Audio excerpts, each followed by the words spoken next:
Hi everyone, today we are going to discuss about some of the configurations.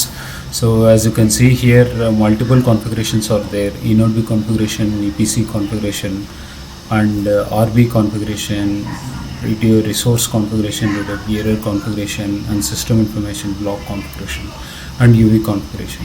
So I will be dividing all these things in different videos because some of the configurations are big, some of the configurations are small. So but in today's video I will cover about the eNB configuration. So if you try to have a look at the eNB configuration, let us try to understand what is present in this configuration. So as you see from the LTE perspective, the communication between UV and the base station, and also for the MME in order to make the entire L3 call. Now in order for the call to happen, what are the different configurations present? So today we are trying to see this eNB configuration, but this eNB configuration is basically a 10 megahertz signal, and also the only one cell will be covering, but configurations in much more detail has been mentioned in this particular eNB configuration, but it will be very difficult to cover in each and every detail in this particular video. But let's try to concentrate on the most essential things which are actually needed for the L3 call to happen. And kindly note that this contains both eNB and gNB configurations as well. So since we are trying to have a look at the LTE configurations, so we'll try to see just eNB details in today's video. So to start with, you can see one is like eNB ID and MCC and MNC. So you can see these are all the dummy values. These are there only for the testing purposes, because we are trying to test only in a single laptop. So MME address and gNB bind address, S1C addresses. So the addresses started with 127.0. something. So wherever you see these things, these are actually within a particular system. So these are not connected to any different laptop or any other different external PC. So it means the testing what we are going to do, that is only within a particular laptop that we can see. And another one you can see NPRB, which is 50 RBs. As I said earlier, this is a 10 megahertz signal, and you can see transmission mode is 4 and number of ports is 2, but these two are actually commented with the help of hash.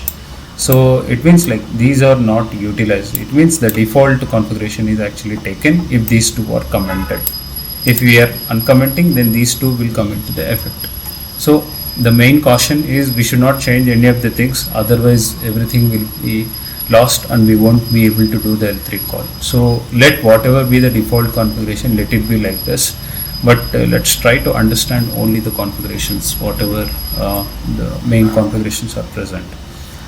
And coming to the SIB configurations, radio resource configuration, RB configuration, since we know in the eNB from the RRC point of view, we have a very big configuration. So that's why it has been split and kept in the different files, separate files, and that has been actually included here. It means whenever the code or the code base is actually trying to read, it will read the SIB configurations, different configurations from this file itself. It will go and refer in the current directory and it will fetch the configurations. So we'll try to see these configurations in the next video. And coming to the other RF configuration. So this is RF configuration, which means like frequency and TX gain and RX gain. So by default some frequency is actually taken, and TX gain is 80 and RX gain is 40, that we have kept. And there are two ways of actually making an L3 call. One is with hardware and another is without hardware. So since this hardware is little costly, so if you wanted to experiment or if you wanted to make the L3 call to happen, we are actually going with this particular the imitating of the RF basically, which is through ZMQ facility, which is actually a library which we are going to install already. Okay, and then we can try to test it. And so these are all like basic related to configurations. And coming to the collection of logs, how we are actually trying to collect the logs is basically a kind of a Wireshark PCAP configuration. where you can see multiple protocols are there. MAC protocol related to LTE, related to NR, and some S1AP protocols and NAS protocols are also there.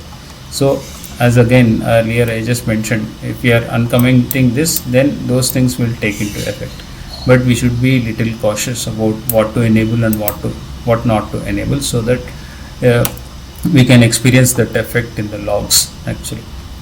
And other logs, so basically these things are actually captured in the Wireshark file. And coming to the actual logs, which means a text file, example here you can see eNB.log, and there are multiple levels of logging that you can see here.